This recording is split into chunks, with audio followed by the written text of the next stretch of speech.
Welcome back to the Daily Rundown with me, Dan Morfitt. So this is the part of the show where our guests can feel free to get something completely off their chests. It could be a rant, a call to arms, or a chance to praise something great in their lives at the moment. They are back for their something to say. Drew, AJ, who wants to go first? I'll let Drew go first. That's very chivalrous of you. Well. There's a link. Yeah, I'm going to talk about chivalry. Chivalry? And the fact that it's completely dead. Whoa. Yeah. Last week, a couple of weeks ago, and I think it's just about being polite as much as anything else. I was coming out of a lift, and there was this woman was in the lift, she had lots of shopping with her, and around the corridor, and because she was both hands full of shopping and bags and stuff, I opened the door for her. And she said, I'm perfectly capable of opening my own door, thanks. So I just slammed the door in her face and walked on. I just thought, oh, I don't understand that. There's sort of like a fine line between chivalry and being polite, being overly feminist, being independent. And I just think we haven't a clue what to do anymore. But surely what you did was just a nice gesture of one human with another. Yeah, but the tone, the intonation of it all was that it was being maybe potentially patronising or sexist, or the image of the woman as being sort of slightly weaker sex and all that sort of stuff. She was laden with shopping. Exactly.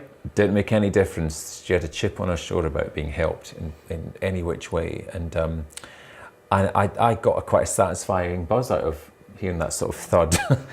So is that it? She dropped half her shopping on the floor. There you go, pick it up yourself then, love. I'm not fussed. Is that it for you then now? No more chivalry, your manners have been thrown out the window, you've decided society don't want your kindness anymore? No, I'm just curious about, the effect that sometimes has on people. I mean, I was always brought up to do things. It wasn't because you were the bloke, it was just because it was a polite thing to do. Like, my aunt was always instilled in me that if you're walking along the pavement, the guy walks on the outside. Yes.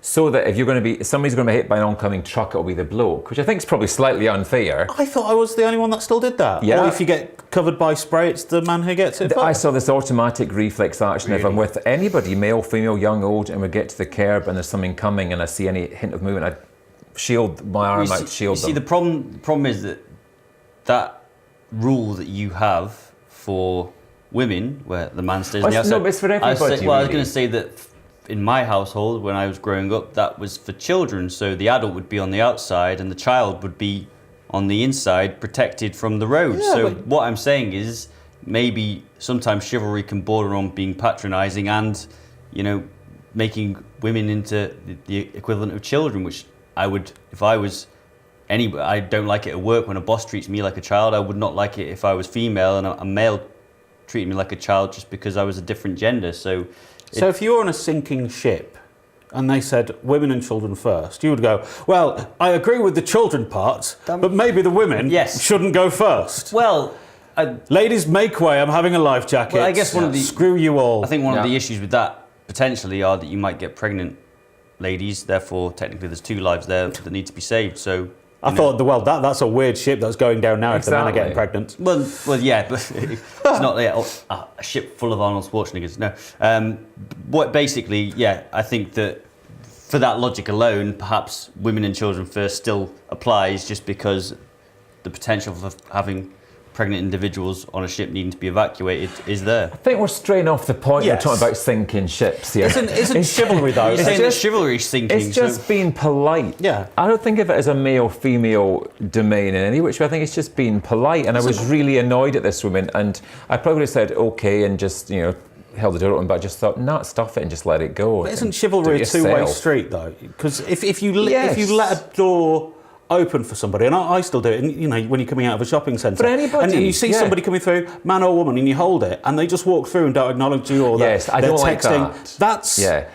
That's not chivalrous on their behalf. They should just say thank you. If somebody's sort of maybe going into my building or whatever, and someone's on their phone and they're ahead of me, and you have to do the swipe to get in, and they sort of vaguely can see you, but they don't care enough, and they're just going to let the door slam shut. So you have to then do the whole thing with the swipe. I will say rather loudly, thanks, in a tone. But then is that chivalrous to you're just doing it as a reflex, opening a door or letting people through. Yeah, I mean, if then you expect thanks. That's just then... polite. No, That's it's like if someone doesn't do that for me and they just deliberately sort of like, don't even notice that you're there or don't think about holding the door open for you, I think that's a bit rude. So I would say thanks in a sarcastic manner. Rules of chivalry generally in our society have come from, a very gendered position. So the men would look out for the women and the women would be ladylike and accept assistance and the like. And I think one thing in today's society, stepping aside from that woman who, in my opinion, was rude from what you've said, I hope she's still picking her knickknacks up off the floor now. Is that, I do. Well, women say that they can do most things just as well as men, and men say they can do most things just as well as women. Not give birth, for example, not very good at that. Maybe chivalry is the wrong word. Maybe it's just manners. Yeah, I would get narked if I was walking through a door and had lots of bags, and a woman was there, and I would get narked if she didn't take the opportunity to open the door for me. Yeah, well, is that bad? No, I think it's. Yeah, I think maybe chivalry. Maybe that's the wrong word. Maybe that is an outdated word. Maybe it's just good manners. Good manners, yeah. I mean, good manners is fine. Helping people out. Okay, at the extreme then, if you saw a person, male or female, walking down the street and they were about to get their beautiful nubuck suede shoes wet in a puddle, would you take off your coat, lay it down in that puddle and let them walk over your coat so those lovely suede nubuck shoes are fine? No, because we don't live in the 18th century. And my leather jacket cost me a bomb. So. Yeah, but I'm talking about suede nubuck shoes I don't care about shoes. Don't. I care about people, not shoes. They might not have them scotch guarded.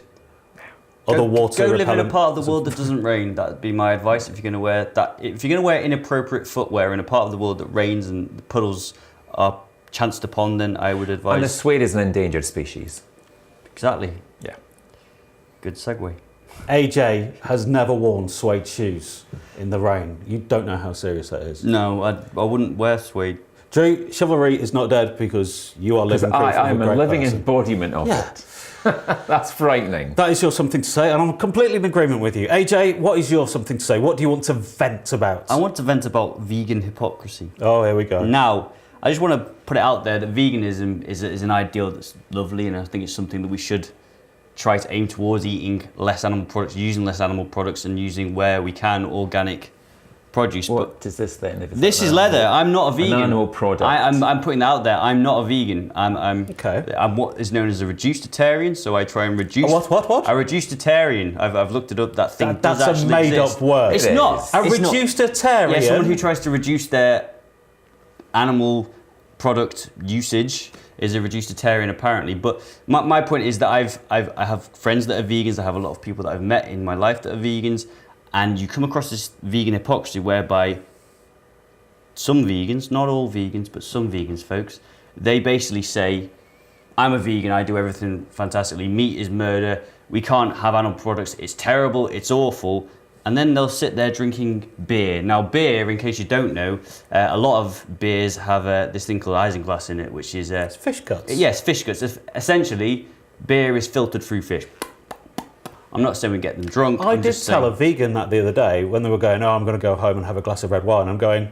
It's filtered through milk, so a lot of red wine is filtered through milk. That's the filtration process, yeah. And they just went, you're lying to me, you're joking with me. No.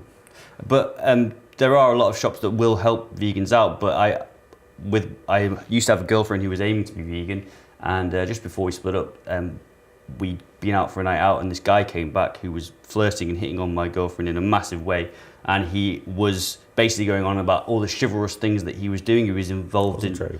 No, it wasn't. No, it wasn't me. No, But it wasn't. But yeah, he was like, I'm Sea Shepherd. So Sea Shepherd are an organisation that go out there and protect the wildlife of the oceans, and they try and protect it from over farming. He's like, I do this, and then he was taking a sip of beer. I was like, well, that beer definitely has fish guts in it. So everything you've just said is a complete fallacy, and you're a massive hypocrite. I once was at another friend's house, and I was trying to make a fry up hungover for me and my friends. And she said, you can't use my pan because you want to put animal corpses in it, and I won't have you putting animal corpses in my pan. And she'd been out drinking beer again with isinglass in it, which is animal produce. So that... Are you fine with vegans drinking beer as long as they're not... Basically, if you're going to be so straight-laced about if you're going to be so absolute about your policies and your beliefs and say, this is where I stand, this is what I believe in, and then in the next breath go, oh yeah, but this doesn't count because this is my pleasure. Yeah, I've seen vegans eat a whole bag of penny sweets. without asking whether they've got gelatin in them. Yeah, Exactly. and then they go, oh no, they're fine, they're sweets. It's like, well, they've got cow. Exactly. A So sinew in them. if you're to my mind, like someone who says I'm strictly vegan, if you're going to do that, and as I said, I'm a reducitarian, I will do things to try and reduce my carbon footprint, reduce my use of animals. I try and buy, if I'm buying meat products, I'll try and buy the reduced items, the ones that are getting thrown away from a supermarket. Did you make sure that when you bought the leather jacket and the shoes, it was the same cow? This leather jacket is going to last me for about a year, so as far as that's concerned... A year? Not a year, 10 years, a decade. I was about to say, it probably lasted the cow about 8. You either got to be on foot in one camp or the other. You can't say I'm whatever word it was you said, I'm working Well, up to. It's like saying you're a little bit pregnant. You're either in one foot in the camp or you're not. I'm basically doing do as I say, not do as I do. Exactly. On that then, I respect vegans' choices if they want to have it. Then why eat spaghetti bolognese with meat substitute? Why eat sausages, cylindrical bits of meat but not meat, they're veggie? Why have bacon crisps because they're vegetarian and some are vegan friendly? Why mimic meat eaters if you're so anti? I don't know. I think that meat substitute products like corn, there are other products available, but I think that they are disgusting. Tofu. Yeah, I would. Well, yeah. Had many a nasty experience with tofu. Tofu's just Wouldn't bouncy recommend castle food. It bounces off your teeth. It's strange, but it's not nice. I don't know what it is, but it's true. You don't own tofu. You just merely borrow it. Yeah, it got to come out the same way it went. I find it strange. I mean, there's an argument that says that a lot of plants actually have very similar nervous systems and feelings to humans, that they actually are not completely passive, that they actually do sense things in a way that is very similar to, animal life. So basically what we've said tonight is vegans, please stop drinking beer if you don't want to be seen to be a hypocrite. Eat a Just don't do it pasty. anymore. Not all beers, just beers. Yeah, just with some fish beers. guts in it. The ones that is filtered through fish. Animal testing on Yeah. fish and beers is bad. This is AJ, who's wearing a leather jacket that he says was only going to last one year. Yes, One good. year. Right, does everybody feel cleansed? Ish. Good. After the break, we'll be looking at some of the less serious stories of the day. Stick around for the last bits of the Daily Rundown.